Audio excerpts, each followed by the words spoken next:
Your lower body plays an extremely important role in your golf swing, right from your setup position and all the way down into impact. Hi guys, I'm Rotary Swing Instructor Chris Tyler. In today's video, I'm going to be talking about some of the common faults that we see from the setup position. I'm even going to show you some of the common faults that we see with the lower body into the backswing and in the downswing. It's going to be a three-part video. It's going to show you and outline some of these issues or some of the causes of these issues and give you a great way to overcome some of those nagging faults. Let's go ahead and get started.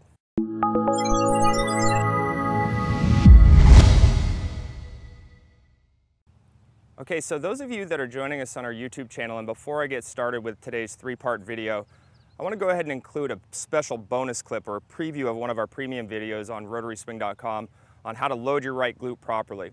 And remember, if you like this video, go ahead and click the like button below, and if you have any questions or comments, please feel free to post those up and I'll help you out as best I can. Let's go ahead and get started now. Okay guys, so in part one of this video, we're going to be talking about lower body stability right from your setup position. I'm going to show you two of the common faults that we see from all of our students around the website, or even people that take private instruction from us. And the first mistake that we see, or first fault that we see, is that golfers tend to get too sunk down into their knees. And that feels really stable to us. And the whole goal of a good setup position, or the whole goal of our lower body, is to be feeling really anchored to the ground. So you'll see that golfers get really sunk down to the knees. Now the issue with that is that you're getting too involved or too engaged in your quads. Now I always use the basketball player as a perfect reference for this situation. If you watch basketball at all, if you've seen when a player goes to get a rebound, what do? You'll see them make a kind of a small squatting move and then they fire upward. Now in golf, we do not want that upward movement at all. Okay, that's what can bring the hips forward. That's what can make your spine angle start to go straight down in the hitting area. And then in turn, you have a massive issues as far as ball striking is concerned. So what are we looking for as far as total amount of knee flex? Well, a good reference point is that we want the back of the knee to be right over the center of the ankle. Okay, so if I were to stand locked into a straight-legged position here, and I were just to relax the knees, now I have the back of the knee right over the center of the ankle. I always use a mirror for this just to double check to make sure. And this is going to feel really strange for you golfers at home that are used to sitting down too far in the knees. You're probably going to say, okay, how the heck do I get back down to the golf ball if I'm standing this tall? Well, a simple solution for that is just increase the total amount of spine angle that you have right from the get-go. And what I would do is I devised a little checklist of things, or a good way to get into a proper, stable position right from the starting point. So from a face-on perspective, I'm going to stand about 2 inches outside of neutral joint alignment on both sides with my weight locked right underneath my ankles, okay? Legs are locked into a straight position, okay?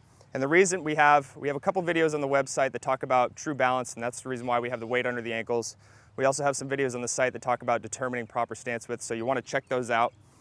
But what I'll do is stand 2 inches outside of neutral joint alignment on both sides, legs locked into a straight position, weight underneath the ankles, and then I'm going to go ahead and just hinge forward, keeping my legs locked really straight. So I'm hinging until my weight shifts to my heels, my toes become really light. And at that point, then I just soften the knees and allow the hands and arms to hang freely from the shoulders. Also double check to make sure you've got axis tilt, really important part of the setup position. So this is a great way for you to get stable right from the get-go. It's the proper way in that where you're not going to be sunk down into the quads to where you're going to be so apt to fire upward, have the hips come forward, and then we have that problem down in the hitting area. Second big fault that we see from the setup position is we'll see people get preloaded into their lead side. Okay, so weight distribution is extremely important because, and it's going to tie into the second fault in this video, or the second half of this video, when we start to preload this left side or our lead side, we've got to make a big shift over to the trail side to load things up and stabilize the hips. So you want to make sure from the address position, when you have your axis tilt, okay, that you still feel evenly distributed, about 50-50 under both feet. If it's 5% one way or the other, no big deal. So when you get your setup position and you've got proper axis tilt, okay, you still want to be able to feel 50-50. So 2 checkpoints for you from the setup position. Number 1, make sure that you have the back of the knee over the center of the ankle. You're not too sunk down into the knees. And number 2, make sure you have proper weight distribution. Okay, so in part 2 of this video, we're going to be talking about lower body stability into the takeaway and backswing, and what's some of the common faults that we see and some of the issues that you may actually see in your own swing that you're super frustrated with. So the first issue, or the main issue that we see with lower body stability, is we allow the hips to over-rotate. And why do the hips over-rotate? Well, chances are we haven't gotten the glute muscles over in your trail side to start to fire to help stabilize things. So if you're looking at me from a face-on perspective and I'm getting ready to rotate and I don't make any sort of shift over to this side, over to my trail side, if you look down, you can see that my right foot or my trail foot has started to roll outward.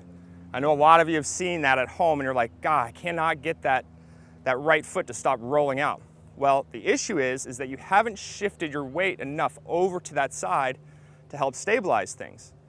So you've got to make sure that we make a little bit of a shift into that side to help get rock solid stable while you're starting to work the golf club up into the top part of your golf swing. So what we want to do here is I've isolated the club completely from this situation. Okay, I'm not using the club at all. I want to start out very small at this point because I'm working on body movements. So I'm going to go into that proper setup position. I'm going to cross my arms over my shoulders. Now, if I'm 2 inches outside of neutral joint alignment on both sides, I'm going to be making about a 1-inch shift of my hips to the trail side. All right, so you're going to see I'm making a small shift and then I'm rotating around it. Okay, I'm going to hold it in a static position and I'll start to feel some contraction in my midsection here and I'll see that my right foot is rock solid planted to the ground. So I'm going to do this a number of times. Okay, so you can see that I've kind of tied it together now. I'm shifting and rotating. We don't want to just stay from a static position and then rotate, not shift over there, because that's when you're going to allow things to get over-rotated. And from a down the line perspective, if you've ever noticed that your hips are coming forward, then chances are you haven't shifted enough weight into that trail side to help stabilize things. So double check and make sure that you, from an addressed position, you shift the weight and then you rotate around it. You're trying to create a post in that right side. Do this a number of times and then slowly start to add the golf club back to the mix and you'll be rock solid stable all the way into your backswing. Okay guys, so now that we've worked through the first 2 parts of this video, we want to talk about lower body stability in the hitting area. And one of the more common faults that we see is being rolled to the outside part of your lead ankle, okay? Outside part of the foot there. I know we've all seen that at home and we want to understand why that happens. And it's exactly the reason why it probably happened during your takeaway or backswing. We probably didn't shift or transfer enough weight over to that side to help stabilize things. So you'll get this kind of appearance. Let me turn down the line here so you can see. Right there. So you'll get, if I don't shift enough, you'll see that I've rolled to the outside part of my lead foot and my right knee has now come forward. My hips have probably rotated about 60, 65 degrees or so.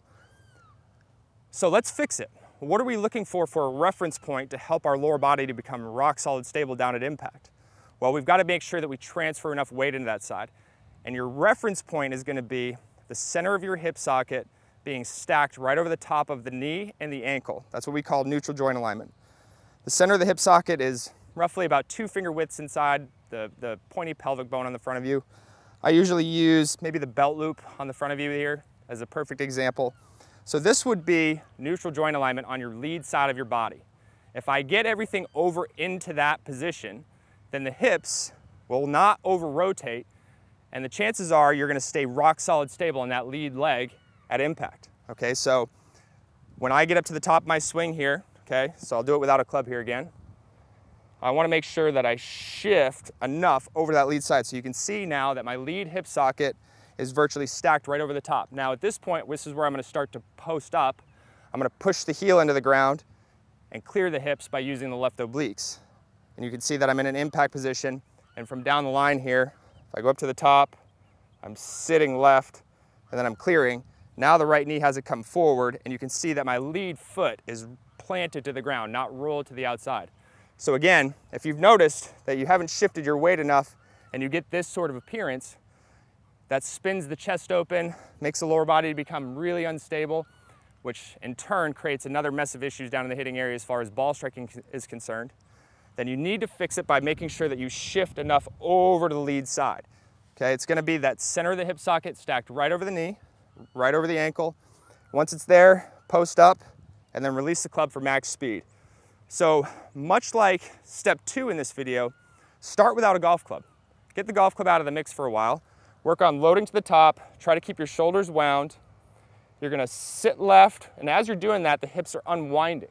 Okay, so when you're sitting into that left side, the hips are now unwound to about a square position here. I've got about 80% of my weight over there. My hip socket is stacked right over the top of my ankle, and then I'm clearing it by pushing the heel into the ground. Do that a number of times over, and then slowly add the club back to the mix, and you'll be on your way to playing some of your best golf. Okay guys, so now we have stability right from your address position. We have it in the backswing, and now we've got it in the downswing. So let's put this to use. Stop worrying about those hips coming forward now, and get on your way to playing some great golf. I wish you all the best. Now make it a great day.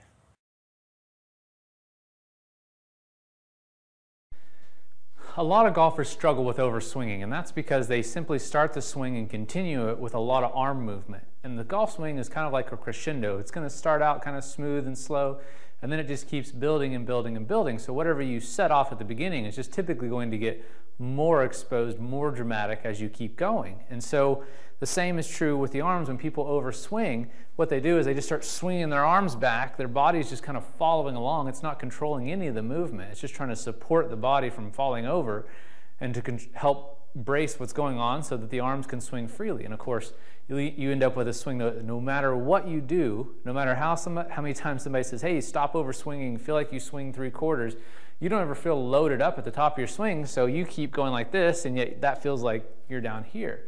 And the trick is to load your body first and then let the arms follow along with the movement. Again, my mantra in the backswing is a big body turn and a little arm swing. And so when you're overswinging, you're doing the opposite. And so here's what we're going to do to feel that. And it's going to focus on your lower body, and it's a way to teach your body to sequence things correctly so that you simply will be unable to overswing once you follow this video. So first thing we're going to do